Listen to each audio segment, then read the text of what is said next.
पप्पू यादव आज व्यवहार न्यायालय पहुंचे थे, लेकिन उनको राहत नहीं मिली। आइए उनके वकील से बात करते हैं कि क्या क्या मामला था और किस लिए कस्टडी में फिर से भेजा गया। देखिए, आज उनका जो मामला था बेल के मुद्दे पर आज सुनवाई नहीं थी। दो और चूँकि कस्टडी इनको दिखा दिया गया, दो नए मुद्दे को इनके साथ अटैच कर दिया, जिसको हम प्रोडक्शन कहते हैं। या साधारण शब्द में आम बोलचाल की भाषा में कहते हैं दो केस और सटा देना। तो दो केस और इनको जो पुराना केस था, इसी केस के साथ में उसमें कस्टडी इनको दिखाना था।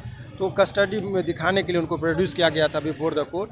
तो उसमें कस्टडी ले लिया। कस्टडी ले लेने के बाद क्या होता है कि अब उसमें भी बेल लेना पड़ेगा इनको।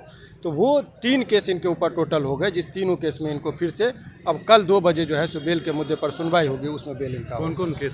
ये एक कोतवाली थाना कांड संख्या 289-17 है। एक और कोतवाली में ही केस था 2019 का। आंदोलन का ये सब केस है, जैसे धरना करने गए, प्रदर्शन करने गए। कभी कोतवाली में केस जो होता है डाक बंगला चौराहा पर, रिस्ट्रिक्टेड एरिया, वहाँ पहुँच गए, तो उस सब पर भी केस होता है। तो इस पैटर्न से तो हर नेता पर केस है, चूँकि नेता का जन्म ही आंदोलन से होता है और आंदोलन में जो केस होता है तो जनरली उसको अवॉइड किया जाता है। लेकिन अब चूँकि ये मुकदमा इसमें फंस गया, तो इसमें जो है सो लगातार जो है सो केस में इनको इन्वॉल्व करके लंबे अवधि तक रखने की एक साजिश चल रही है। अच्छा, जो जिस कारण से गिरफ्तारी होती है, जिस केस के मामले में गिरफ्तारी होती है, उसको उस पर जी, उसमें बेल उसी दिन मिल गया था। एक केस में इनको बेल जो कल परसों जो हम लोग आए थे उसी में बेल मिला था। कौन सा केस है? वो 552/1995 का जो केस है।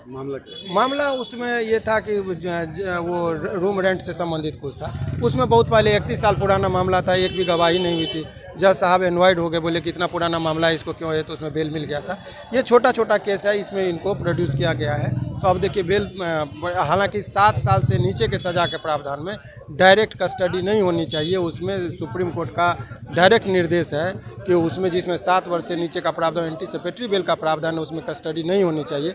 लेकिन ये लोग कस्टडी ले रहे हैं, तो उसको फिर 41 का लाभ देकर इनको छोड़ देना चाहिए।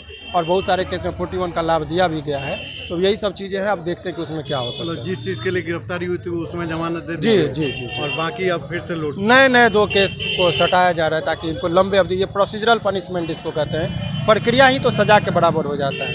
क्या तो प्रोसेस जी क्या लग रहा है कल? अभी देखिए 2 केस में तो ये किए, तो 3 केस का अभी तो अब लोड हो गया। 3 केस में तो कल हम लोग बेल मूव करेंगे। अब अगर कोर्ट में कोई बम विस्फोट की खबर नहीं रही, सारे हालात सामान्य रहे, तो और कोई नया केस नहीं सटाया गया, तो ये इसमें जो बेल मिलेगा उसके बाद निकल जाएंगे। ये अपना नाम? एडवोकेट शिवनंदन भारती। तो ये एडवोकेट शिवनंदन जी हैं और इनका कहना है कि पप्पू यादव जो थे, वो जो आज कोर्ट में पेश हुए हैं, उस मामले में पहले से जो केस था उसमें जमानत दे दिया गया। 31 साल पुराना मामला जो था, लेकिन आज पेशी के दौरान पुराने 2017 और 2019 का जो मामला है वो फिर से उन पर लागू कर दिया गया है और उस केस में उनको फिर से कस्टडी में भेजा गया है जेल। मैं राजेश झा, बिहार तक, पटना।